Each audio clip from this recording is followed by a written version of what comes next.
There we are. Hello, we are live. Welcome, welcome. This is the Neurodiversity Media Network, and this is the Voices of Neurodiversity. Today, we are going to be answering, I think, the question I get asked most often, which is, how the hell do you homeschool neurodivergent children? And it is, y'all, less difficult than you think that it is. And I think if we can give you anything today in this hour, I hope it is that we have a bunch of different kids here with very differing paths who are going out and shining in the world in delightful ways, and their education follows them. It is not the other way around. So today with me, I've got the delightful Erika Tebbens, whose son Jack is 18 and will be graduating from a public high school this year because he wanted to go back. He'd been homeschooled most of his life up until junior year? Sophomore year, but Sophomore year. that was the COVID year, so it was all remote, which Mhm. actually was like a perfect segue over Right. into it. And it's a public high school, but it's at a college. So he's technically a college student taking full-time college classes, but it is through this really unique program that Michigan has. And that's important because you have more of these kinds of options when you are a homeschooler. We also have Dr. Tiffany McKinnon Russell, and her child, Sydney, is 10 now. 11. Oh my goodness, she's just growing up before our eyes. Right. Sydney is with the Broadway touring company of Frozen, and she plays young Elsa. She's just, God, this incredible child. We've known each other for a few years. I had Sydney on my very first podcast to talk about kids movies. Frozen 2. We reviewed Frozen 2, and now she is in this touring company. And so let's talk a little bit about what that looks like. You're in a new city every 2 weeks? 2 to 3 weeks. Every 2 to 3 weeks, you don't go home. There is a tutor on staff, I think, right? Yes. So they do have a tutor that travels. So they typically have a tutor and a wrangler, they call them, to keep the kids together. And but for Sydney, it's a little unique because since she homeschools, I'm her primary instructor. So she is sort of very self-contained, but she has the tutor there as well. So. Again, all these options that are available when you homeschool. So, y'all, let's start at the top. How did you decide that homeschooling was the right thing for you? I decided Jack was in kindergarten and his birthday is in November. So he could have waited, but we started because I'm also a November birthday person. And I had started and it went fine for me in school. And also, capitalism, like I needed to work. We didn't have like free childcare. So it was economically, made sense to just, have him start with school. And we knew he'd be very involved parents, so I wasn't really worried about him like falling behind or anything. And my recollection of kindergarten was like 80% play. So I was like, it's fine. It's not a big deal. It's just kindergarten. No, I was very, very, very wrong in how kindergarten had changed since I had been there. So it was 80% work, desk work for these like little 5-year-old babies. And so that was really hard. And so I had gone to school to be a teacher. I had been a high school teacher. I'm super pro like teachers and like public education. I never thought in a million years I would be a homeschooler. It was not in the cards. I was super excited to have that time back for myself. But I just knew like my kid wasn't happy. I always loved, especially elementary school. I loved it. So that was really shocking to see that juxtaposition of experience. And so I started looking into it. I found some other people in my area who had been homeschooling. I was doing a lot of researching, asking questions, reading books, everything like that. We decided to try school for one more year, just in case. And by Christmas break, like by that winter break, I was like, this is it. Like, we're going to go spring semester. We'll wrap it up. But then we are pulling him, because it was like making him hate school. He would like fake sick. I never even thought like a young kid would like fake sick to get out of school. And what is like kind of more disturbing is he wasn't getting bullied. He wasn't having like typical negative school experiences that you would think that would cause a kid to want to stay home from school. It was just school.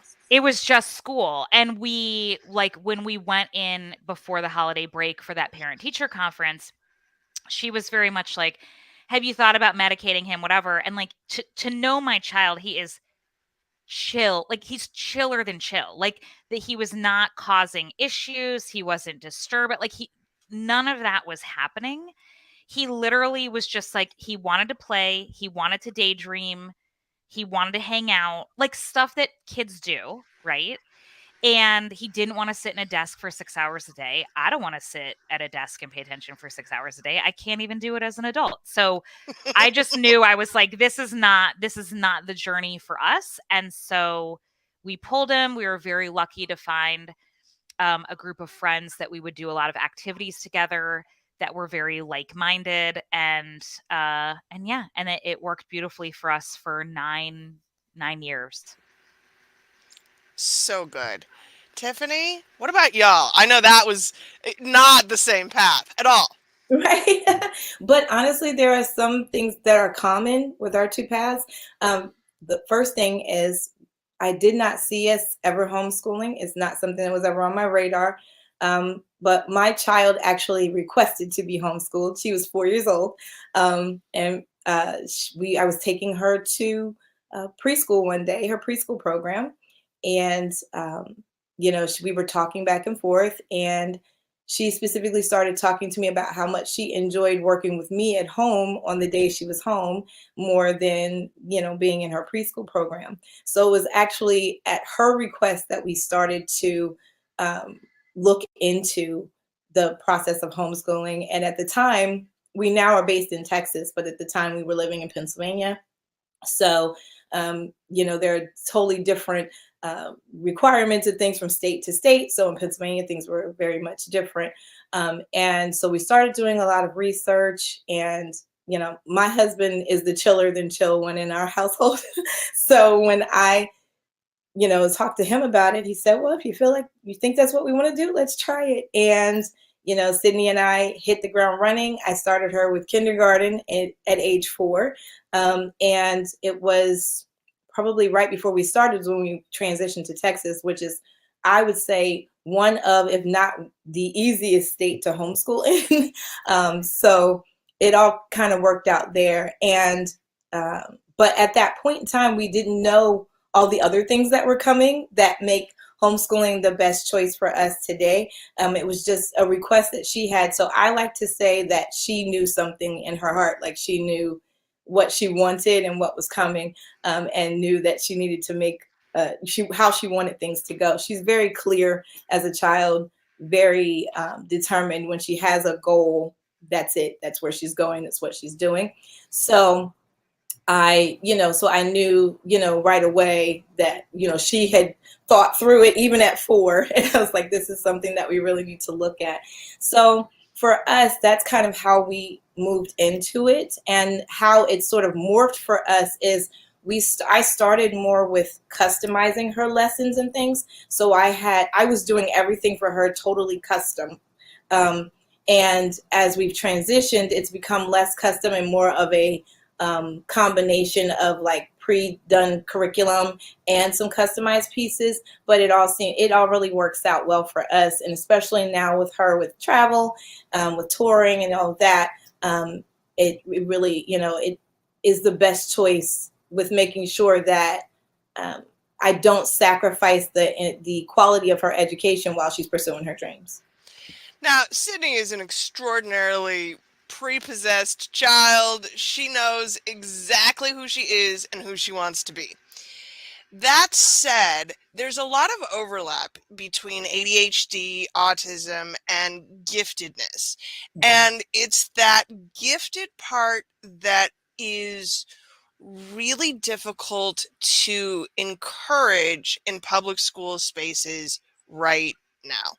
And Jack, too, is an incredibly smart kid who knows what he wants. Like, these things are foundational for how we build and structure our curriculums and our programs for these kids. And I think this is the part where people are deeply, deeply concerned. If they don't have an education degree, what does it look like to customize a curriculum? If you don't know how to I mean, math, man, I don't like doing math now. I certainly don't like teaching math. So there's all of these little things that you have to be aware of as you build out education, and it's way easier than people think it is. Mm-hmm. So, Erika, I know you mostly unschooled. We did, like, I would say it was like a more laid back, like, secular homeschooling. So there was definitely like curricula, and we had things like that. So it wasn't totally at his discretion, but it was also like it wasn't from like 10 to 3 every day that we'd be at the kitchen table, like, doing rigorous schoolwork or anything either. Yeah, I think that's a big part for us. We do not, I mean, there are theoretically hours. Sometimes we make them. Sometimes I come down in the mornings and catch the 11-year-old watching history videos. And so I'm like, okay, well, we started a little bit early today, and we'll get some of the other things later. Maybe, maybe not. Mm-hmm. What does it look like, Tiffany, to homeschool on the road? So it's a little bit different than what we would do at home, because on the road they do have standard hours. So depending on what city we're in and what the state requirements are for child performers, there's a certain number of hours they have to have every week, and those hours have to be completed at a certain time during the day. For instance, right now we're in California, so all schooling has to be done by 4 p.m. So they have a set, typically a 3 to 4 hour time block that they're working in. And so it's a little bit different because, Sydney's at home is a little bit more used to, like, maybe she's in PJs while she's hanging out on the couch and working. And instead, on the road, they're going to a specific place, depending on the state we're in. Maybe going into a specific room in the theater, or have a specific place where they've designated as the schoolroom, and they're in there with the tutor and she's working. So right now, what works best for us is having an online-based curriculum so that she is able to see what she needs to get done. She can boom, boom, boom, go through everything. She's corresponding with me if she has questions. The tutor's there if she has questions as well. And she's able to get things done in a timely manner. Also, what I love is, because we're homeschooling on the road, depending on what her schedule looks like that week, what her show schedule is, if they have rehearsals, if she has press she has to do, those types of things, I can readjust her schedule so she's not stressing out going, oh my gosh, today I only have 2 hours to get schoolwork done and I have all this to do. I can adjust her schedule and say, here's what you have to do. You can definitely get this done in 2 hours or less or whatever. And she doesn't have the stress of a set amount of schoolwork that has to get done, that you have, 2 or 3 other instructors that you have to talk to about what needs to happen. So I love it because I'm able to really shape her life and work together so that she's not overwhelmed. Because, she's 11 and she has a career right now, but I want her to love it while she's doing it. And this helps her to enjoy herself and, just be able to experience all the pieces without like that stress piece. I try to keep the stress down as much as possible because we're on a kind of a rigid schedule more than what she would be if we were home. And I think the ability to cultivate that love of learning is absolutely key. So, in addition to her theater performance schedule, Sydney wrote a book. Two Two, books now? two, It's two yes. books now. So she's had really the ability to say, this is what I want to do. This is what I want to learn. How do you structure in her self-guided learning with the online curriculum? It's really organic. She comes to me and she'll say, "Mommy, I have an idea." And I'll say, "Okay, what's the idea?" And we sit down. We literally have creative meetings. Like I consider myself like her creative director. So she comes to me with an idea, and we sit down. We flesh it out. It's whatever she wants to do. And I take her ideas very seriously. That's the first thing for me. Whatever she brings to me, I take it super seriously. It's never just kind of like flighty, because I know if she's bringing it to me, she's sat down, she's thought about it, and she has her own notes that she's bringing. So we'll sit down and we'll flesh out, and then we'll figure out how to plug it in within her day. So we'll look at her schedule and say, okay, this week this is your show schedule this week. This is your school schedule. When do we think we want to plug this in? You can put this in on the back end of school, or we can on your break time or on your day. She has Mondays off right now. So sometimes Mondays are the day that she'll sit and work through some of her ideas and things. Like, for instance, her second book she published, we actually launched that one while we were on the road. And we finished it off on the road, and we worked on Mondays to get things the way she wanted it to before she put it out. But, so yeah, it's very organic. Once she comes to me with something, or she has an idea, or sometimes I have an idea and I go, "Hey Sid, I thought about this or that," and we'll sit down and look at it. Like, for instance, this month is Black History Month. So when she was with The Lion King in 2021 to 2022, one of the cast members had them doing like a cool Black History Month activity that during the month, and she wanted to extend that while she was here on the road, but she wanted to share it. So right now she's doing like little mini Black History Month videos with like people who inspire her and stuff like that. So we're plugging those things in. So it's that kind of thing. She's very much self-directed and very self-motivated. So I don't really have to say, "Hey, what about this? What about?" She's always coming to me with ideas and thoughts and things. And it's really what I feel is my job to just help her figure out how to make it happen, how to, bring it to fruition. That's really the job. I'm the one that puts the details in. She's the 30,000 feet person. I'm the one on the ground that figures out how to make it happen. I really like that. And I like that it allows her to dictate what she wants. I think the same is true for Jack. He decided to go to this school. It was sports related, right? No, for this one, it was just like really getting to like start off, since he's actually earning like college credits right now, to like get a jump on the rest of it.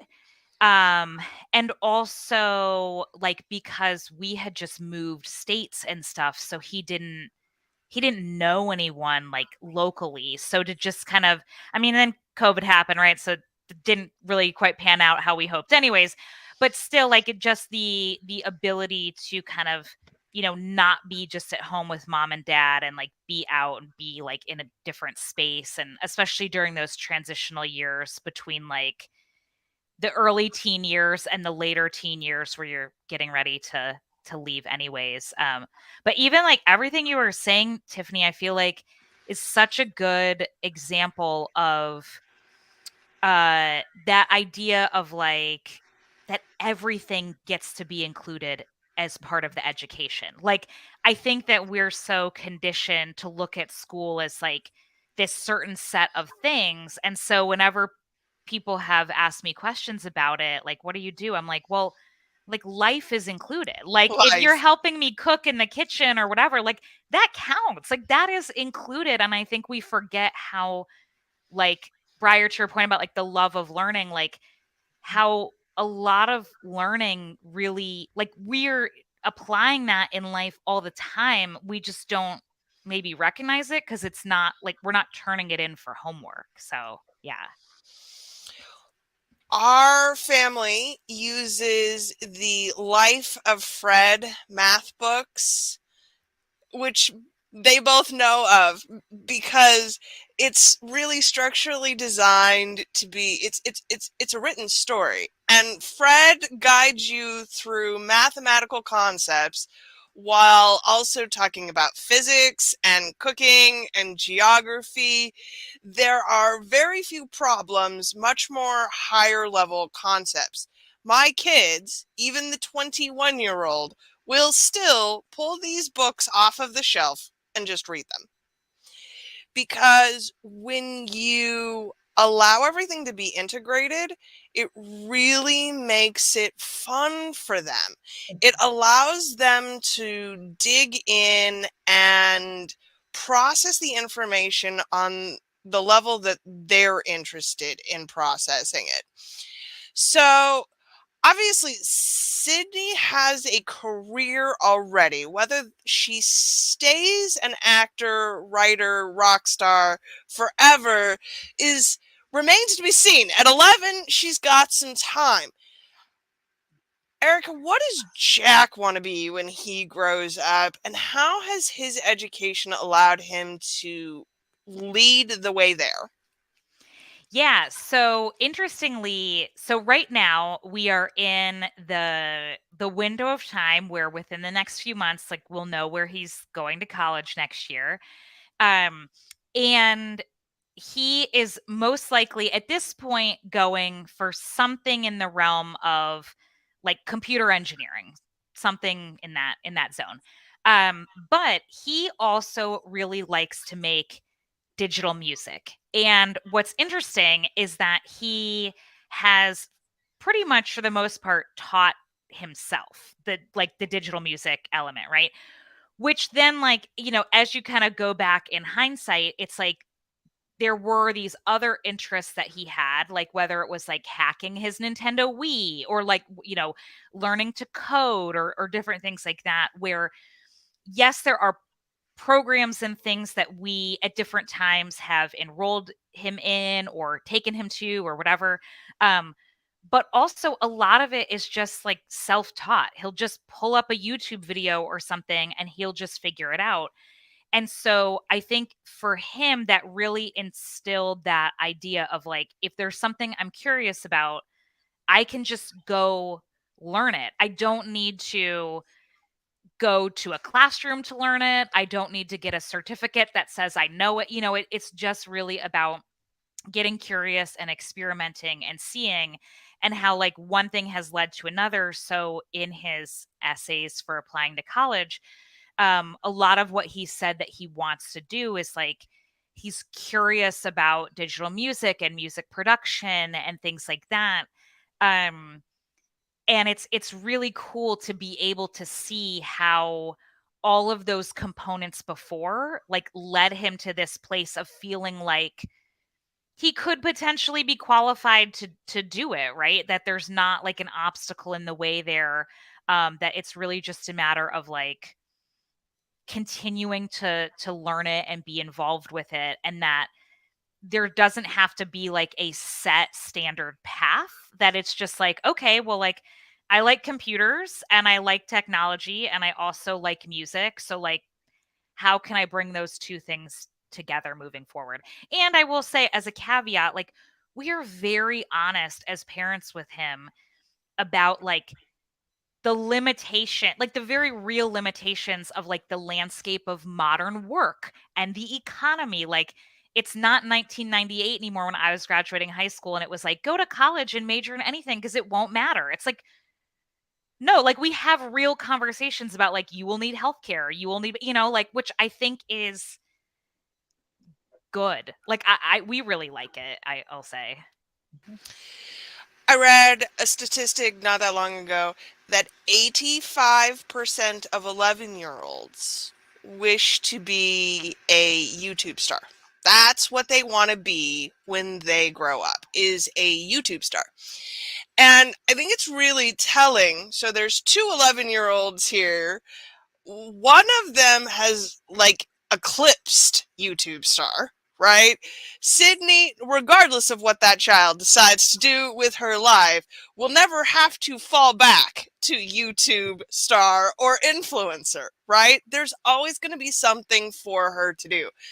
My 11-year-old has been offered to assist on my YouTube channel many times. You want to learn how to be on YouTube? Here, come here. I got work for you, which was more than enough for him to decide, oh, actually, I don't want to be a YouTube star at all. I'd actually rather be a game developer, which is a legitimate path that we can see forward for him, where we can, okay, you need to learn how to code, you need to be able to do these things. Structurally, he's already learning how to do those things himself in the ways that he understands. I think that what's key is that our children have been presented those options, have been presented social media or influencer status. Here, this is what it looks like. Want to give it a try? Go ahead. Sydney is on Broadway because she went to Disneyland and danced and was it Disney World? It was Disney World. Disney World. Mm-hmm. It was Disney World. She did a little dance. It went viral, and then people started paying attention to her. Now, for most people, that yields the double rainbow guy effect, right? Do you all remember the double rainbow YouTube video? It's so funny. But nothing came of that because he didn't have like an actual pathway to develop those contacts and leads. Meanwhile, Sydney, and absolutely through Tiffany's ability to stage manage, has been able to develop a career path based on a viral video. Because these are the things that you get to do when you are homeschooling. Right. What does it look like for y'all to cultivate that interest? How do you specifically spark those moments where your child says to you, I have an idea. How do I make this happen? Tiffany, go ahead. Well, for Sydney and I, first of all, she's like my, you know how people say your kid's like your little broke best friend. she's not broke, but she's my best friend. So we we really do. We've always talked to her even before she could form words. You know, we've instilled in her that she's a part of the conversation, and what she has to say is important. So even when she was making sounds and they weren't real words yet, you know, we were talking to her like we could actually understand everything. And then when she, at like 5-6 months old, I started teaching her baby sign language so that she could communicate with me, because I didn't want her to be, you know, not feeling like she couldn't communicate even before she had the words. And so we've always instilled in her that what she has to say is important. What you're thinking, what you're feeling, all the things, whatever's inside of you is important. And that it wouldn't be there if it didn't need to be expressed. So express it to us, my husband and I, express it to us so that we can, you know, if it's an idea, we can figure out how to make it happen. If it's a fear or a worry or whatever, we can talk through it. So she's only ever known that what I have to say is important, not in a way that I'm better than anyone else, but just that my voice, my thoughts, my feelings are important, and I can share them, and it's a safe space for me to do so. So she's only ever known that whatever is going on, that I'm not going to be ridiculed. It's not going to be like, what kind of silly idea is that? But we're going to sit down and, talk through it and come up with ideas and things. And so I think that's allowed her to be more creative because she's not afraid to come up with those big ideas. For instance, her making the decision that she wanted to be on Broadway, she was actually watching The Lion King. We took her to see The Lion King. She sat there at 5 years old. She saw young Nala come out on the stage. She looked at me and she said, "Mommy, is that a little girl?" And I said, "Yes." And she goes, "I can do that." She was 5.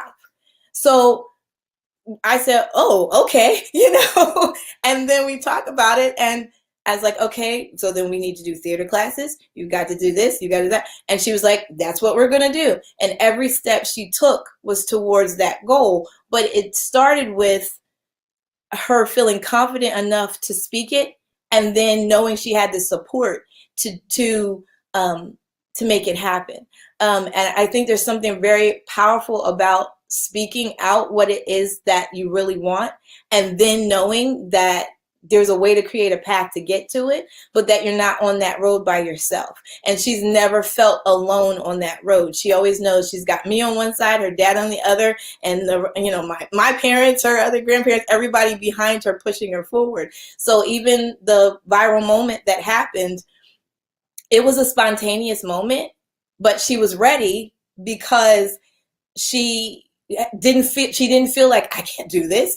She knew she could do it because that's all she's ever known, is that I have the support, and as long as my support system is rocking with me, I can do whatever I want to do. And I think that's what is key for us, that's what I think sparks it for her, is that she knows no matter what it is I come up with, they're gonna roll with me. We're gonna figure it out, and it's gonna get done. However it comes to fruition is how it comes to fruition, but it's not gonna fall by the wayside. I'm not gonna feel silly for saying it. I'm not gonna feel like I should have kept my mouth shut. It's never going. That's not the road she's ever going to go down. And I think it's important for us as parents to learn what sparks your kid and figure out how to really what's the best way to support them in that. Her way is she likes to talk through things, and she likes to kind of bounce her ideas, and then you add little pieces to it and then figure it out. That's her way. And I've learned that over the years, and so it really helps her to blossom in that way. And that's and it's fun for me too. She helps me to stay to spark my own creativity. I've found myself thinking of different things just from working with her. So it's fun for both of us. Absolutely. Erika? Yeah, oh my gosh, she sounds like such an amazing human. Like, she so really cool, is. so cool. Yeah, I think to that same end, like when I vividly remember once, I mean, this was years ago, probably, Jack was probably like maybe around 12 or something. And he was like tinkering in the kitchen. He had his Wii, he had like his computer, like, or his iPad. I was like, what are you doing? Like, what is happening on the kitchen island here? Like, what's going on? And he was like, "Oh, I'm trying to like hack my Wii." And I was like, "What? Like, how, like, what are you, explain this to me? I don't, and so he did, and like, and also like, Nintendo Corporation, please don't come for me and my child, caveat. But like, so he was like, "Yeah, I know from like watching other people, whatever, you can do it, and then you can download the old like NES games onto it and all of this stuff and like play it, whatever." And I was like, "Oh, okay, cool." And he was like, "Yeah, so I have to do this and I have to do this." And he had to get like this, I don't know, like his Game Boy or something. Like, I literally, I could not even tell you how the kid did it. But he like made it happen. And I was just like, cool. Like, I can't help you because I literally don't know what you're doing. But if you need something like a screwdriver or whatever that like you don't know where it is, like, you can come to me or dad and like we'll help you do that. But like, this project is on you. Like it's all on you. And he did it. Like he figured it out, the whole thing, like he got it to work. And then he was really excited and he was like, yeah, see, like and then I got this game. And like it's really cool him trying to explain it to me, because half the time I am literally just like, I don't even know. I Like have no idea. I literally have no idea. And so I think in that realm, like, it's cool because kind of in the way, like I was thinking as you were talking about Sydney being like seeing it and being like, oh, I could do that. And then like, I'm gonna do it. Right. Um, I feel like it's that thing, like I feel like when you're not in environments where people are automatically like, where you say, oh, I could do that. And then people shut you down. You don't know that there's like a possibility of failure. You're just like, it might be hard. I might struggle, but like, I will be able to do it because I know it can be done. And I think that was like the case, was just, he just was like, I know it can be done.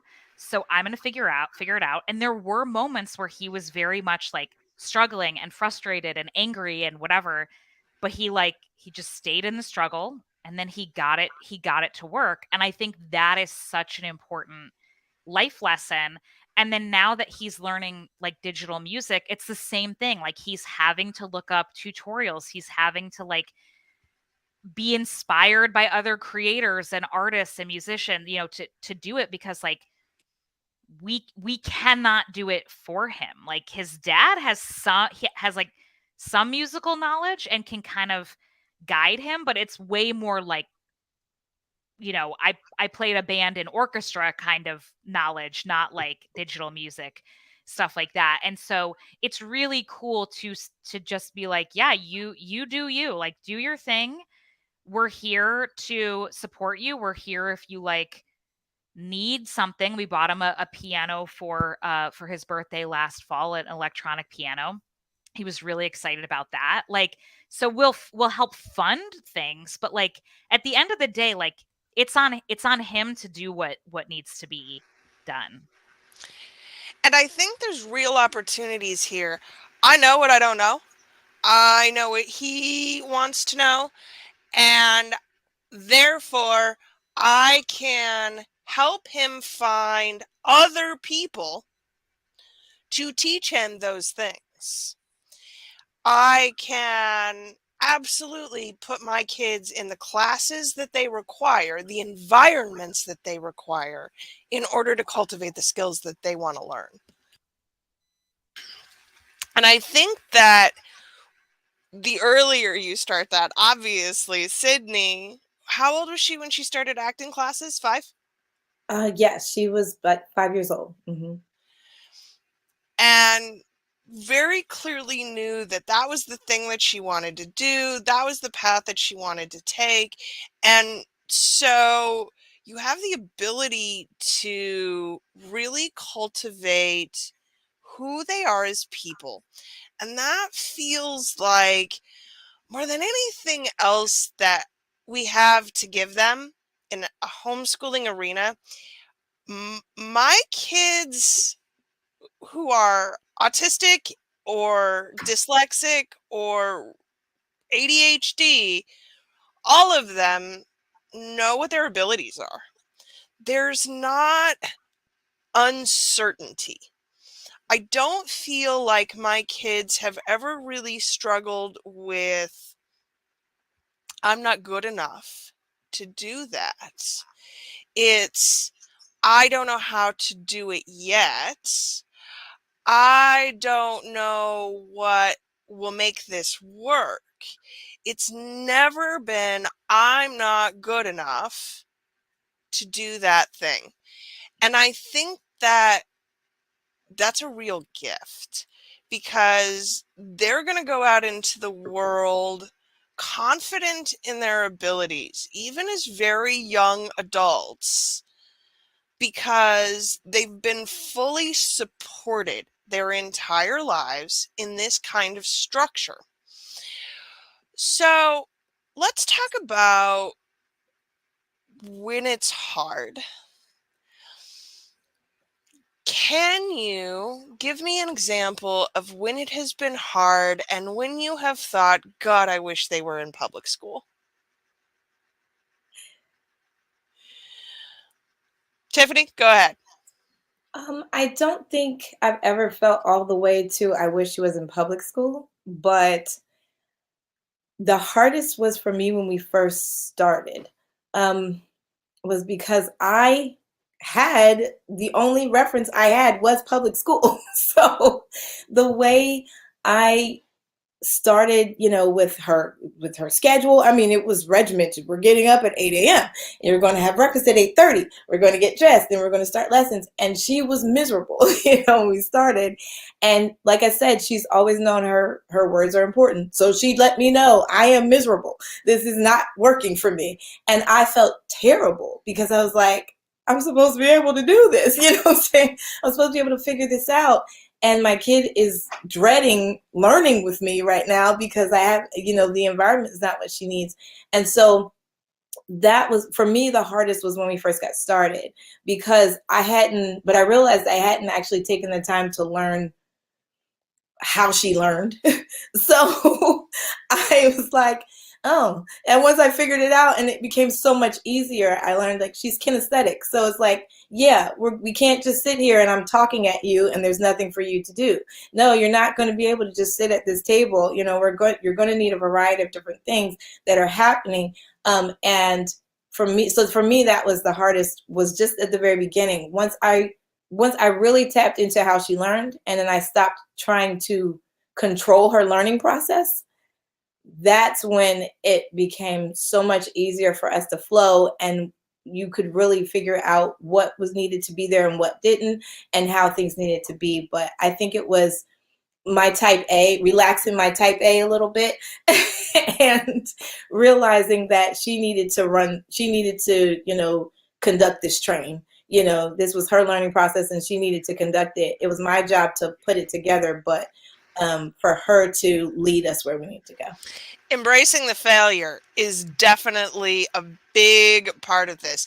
It's an experiment in learning, and some of those experiments will not work. And it's easy to give up and go, I can't do this. And there's always a way forward. Yeah. Erika? Yeah. Yeah, I think to that point as well, because I'm also very type A, and even with like the way that my ADHD manifests, which I know is really common amongst women, is like I always did really well. Like I could learn quickly, I could produce quality work, like I was just on it. And so there were a lot of moments where Jack would be slower to learn things, like especially in math. And what would happen is I would start to get this panic of like, I'm going to fail him. We're going to fail him. He's not going to know this. He's going to get into the world. He's going to struggle. It's going to be all our fault, the whole thing. So I would be like spiraling about it, but then it would bubble over into frustration. And uh rather than being like, okay, well, like, let's just like slow down or let me chill out and we'll figure this out together. Um, it was that like fear that comes out as like misdirected anger, which I look back now and I'm like, how silly, because when he went into this program, which I will say, for like, as homeschoolers get older, they tend to have like, because they're so used to independence, like having them go even to take like one college class at a time at a community college is so great, because like they're used to that independent level of like learning and working. Um, so I was really nervous. I was like, oh, he's going to have to take like real deal math, and is like, now it's all going to come to light that I have done a terrible job. But lo and behold, like he's really good at math. Like he was taking math classes that like I could not take, like even, at his age or anything, like that I would have really struggled with. And like he's actually fantastic at math. So all of my fears were really unfounded. And also I can recognize that like it came from this place of how I was enculturated that was like, you got to do really well, you got to, school is super important, like, and all of that. And so now we're a lot more chill, like to the extent where he had to take an intro to writing class in his first year in the program. And it was a very intensive class. And he was taking it very seriously to the point where, like, me and his dad actually were like, you stop doing work. Like, just actually stop. Go play video games. Like, legitimately, like, you are stressing yourself out, which is totally the opposite. But we knew, we're like, in the grand scheme of things, like, we can see now what actually matters and what really doesn't. And like, it's not actually worth stressing yourself out. We're not yelling at him anymore out of like, you got to keep up, you got to get it done, whatever. But I think that was like my biggest lesson, was really that like they will get it in their own time. And like, and even though I knew it, and even though we were very laid back homeschoolers, it's like, it is kind of like, Tiffany, like you were saying, like when you are only used to things being one way, it's hard to relearn a different way.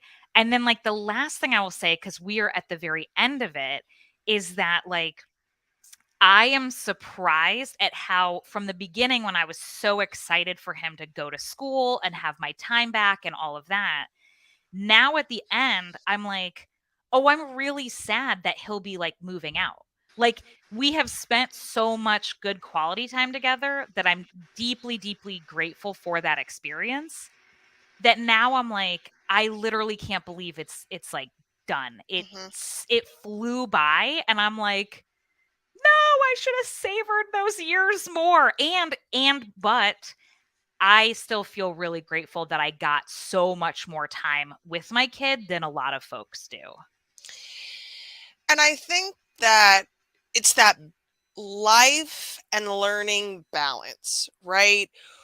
What homeschooling gives us is the ability to truly experience life with our children, to teach them a lifelong love of learning, and to teach them how to learn, right? Because your math class is key. He might have struggled with it at home, but what you taught him was how to acquire the information and put it together in his head in a way that makes sense. And he has since gone out into the world and applied that skill. Sydney wanted to act, so we gave her acting classes, and now she is out in the world applying those skills, and remarkably so. I think that more than anything else, having my kids at home and being able to spend that quality time has allowed us to create a life that I love, but to help them understand how to build that for themselves. And more than anything else, that's what we're after. We want our kids to go out into the world and be happy. That's it. That's it. And homeschooling has, I think, for us, for them, enabled us to be able to structurally, functionally do that. And it doesn't have to be hard. That's, again, that is the one thing I want you to walk away from here. It does not have to be hard. Will it be challenging? Yes. Will you have moments where you're like, I can't do this anymore? Yes. Does it have to be hard? It does not. So, Erika, if there's one thing you could leave us with, what would it be? I would say this. I would say you will never know until you try.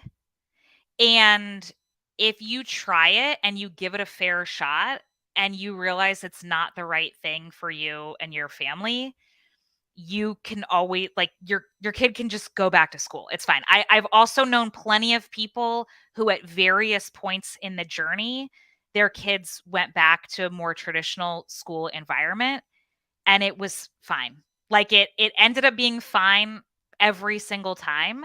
And so making the decision now does not mean that you are locked into it for life, because even the program that my kid is in now, like, had we not moved to where we live now, it wouldn't have been an option, right? So it wasn't even in the plan until it came up on our radar.